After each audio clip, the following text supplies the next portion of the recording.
안녕하세요. 이번 시간에는 도플러 효과에 대해서 공부해 보도록 하겠습니다.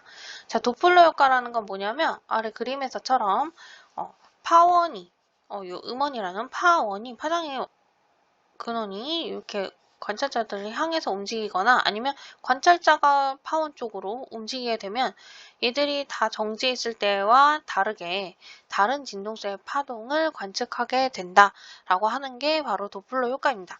자, 무슨 말이냐면 자, 요 구급차가 요 가운데에 있었다고 합시다. 이렇게 가운데에 구급차가 있었어요. 자, 얘와 얘가 똑같이 줄을 잡고 있었어요. 근데 지금 구급차가 여학생 쪽으로 여기 오른쪽으로 구급차가 이동을 하고 있죠.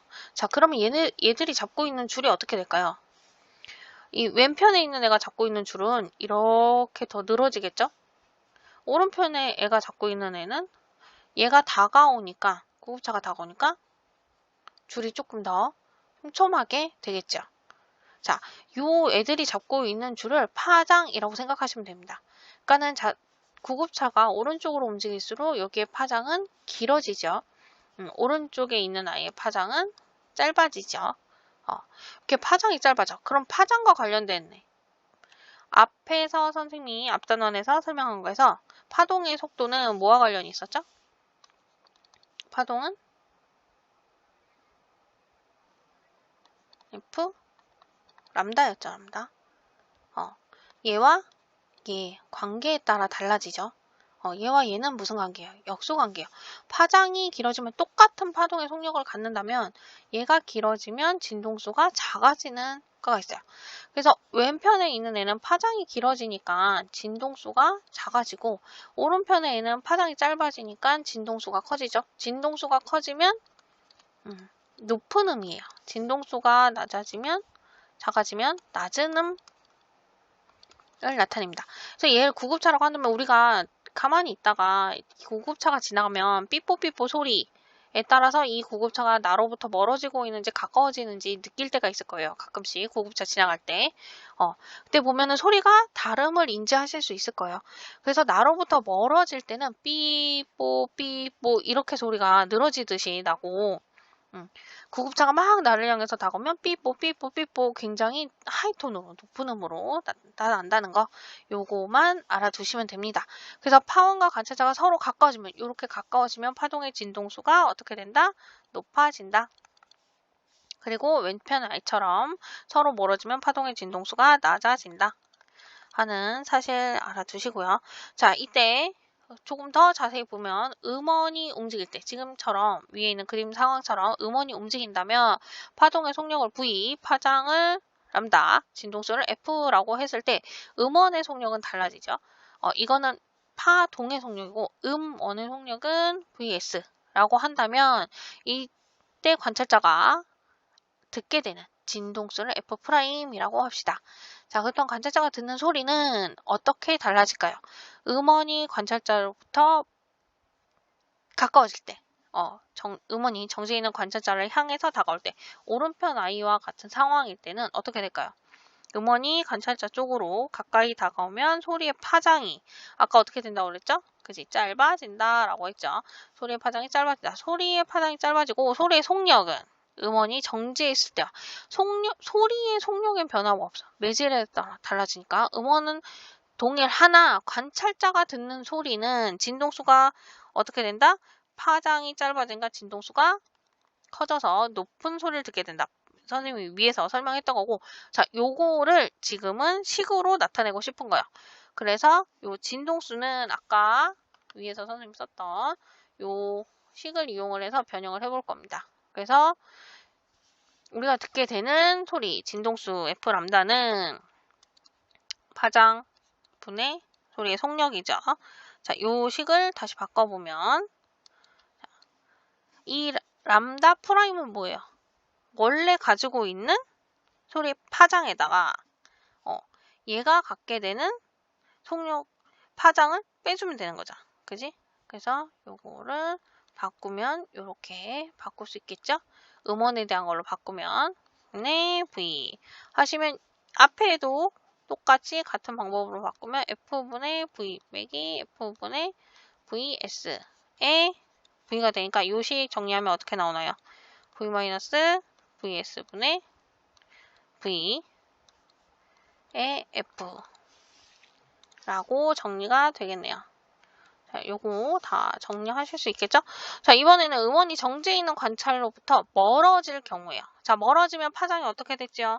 그지? 파장이 길어졌어요. 자, 파장이 길어지면 관찰자가 듣는 소리의 진동성은 어떻게 된다? 낮아진다. 작아진다. 작아진다가 더 조금 옳은 표현인 것 같네요.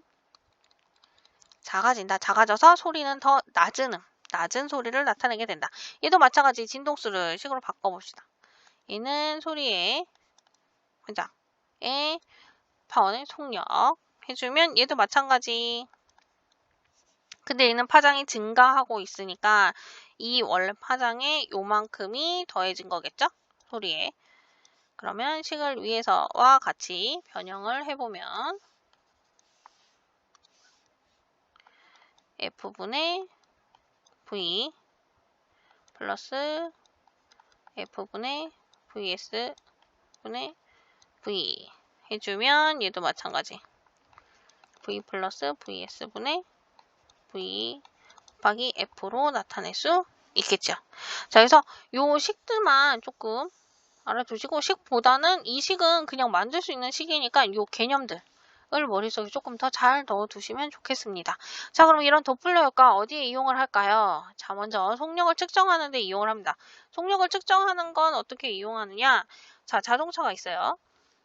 자, 그림을 안 붙였네요. 그럼 자동차를 그려야겠죠?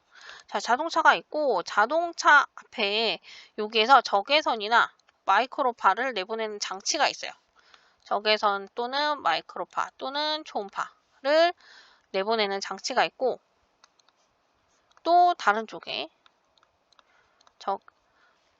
적외선을 발사하는 속도 측정 장치라는 거를 줍니다.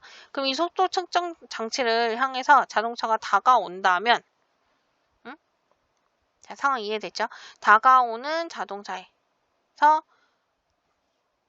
내보내는 자, 계속해서 이어서 도플러 효과가 어디에 이용되는지 살펴보도록 하겠습니다.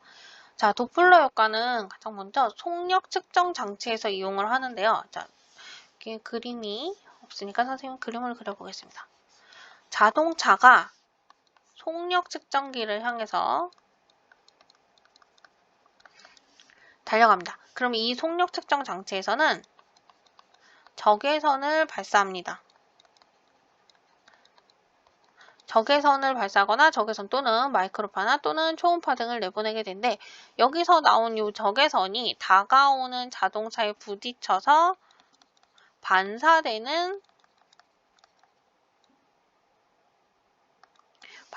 됩니다. 그렇겠죠? 반사되게 됩니다. 자, 그럼 이때 자동차에 부딪혀서 되돌아오면서 진동수가 커지게 되는데 그 진동수의 변화를 측정을 해서 도플러 효과로 자동차의 속력을 알아내는 것입니다. 자, 기상 관측도 마찬가지예요. 도플러 레이더라는 게 있는데 그냥 레이더 생각하시면 돼요. 이렇게 레이더가 있으면 레이더에서 막 전파를 구름을 향해서 방출합니다. 그러면 요 구름 안에 있는 뭐 물방울 또는 눈, 우박 이런 데서 반사돼서 전파가 다시 되돌아오겠죠. 자, 이때 반사된 전파와 방출한 전파의 진동수를 서로 비교를 해서 구름이 어디로 움직이는지, 구름의 속력은 어떤지에 대한 정보를 우리가 알 수 있습니다. 자, 그 다음에 천체 관측에도 도플러 효과가 이용이 되는데 우리 통합과학에서 배우셨을 거예요. 자, 은하에서 나오는 빛의 흡수 스펙트럼이 이렇게 있죠. 자, 이 스펙트럼을 관찰을 해보면 멀리 가면 갈수록 여기 파장이 긴 어떤 쪽, 그지? 적색 쪽, 빛의 흡수 스펙트럼이 이동한다는 것을 우리가 알 수 있습니다. 그래서 이 결과로 우리가 알게 된 게 우주가 팽창하고 있다라는 거 통합과학 시간에 배우셨죠? 그래서 도플러 효과는 속력 측정을 하거나 기상 관측을 하거나 이렇게 천체 관측할 때 이용이 되고, 그 외에도 박쥐가 초음파를 앞에 속력 측정했던 거랑 마찬가지로 적외선 초음파를 내보내고 그 물체나 어떤 먹이에서 반사되는 초음파를 다시 감지를 해서 위치랑 속도 등을 알아내는, 그래서 먹이 활동을 하는 경우가 있고, 또 도플러 초음파 검사, 우리가 흔히 말하는 초음파 검사로 우리 장기 속에 또는 혈액 속에 있는 반사돼서 되돌아오는 그런 박동의 진동수 차이를 이용을 해서 또 혈액의 속도 등등을 알아낼 수 있습니다. 자, 지금까지 도플러 효과에 대해서 공부해 봤고요. 도플러 효과는 뭐니 해도 제일 중요한 건 여기 윗부분 요 내용과 식에 대해서 잘 알아두시면 좋겠습니다. 자, 오늘도 고생하셨습니다.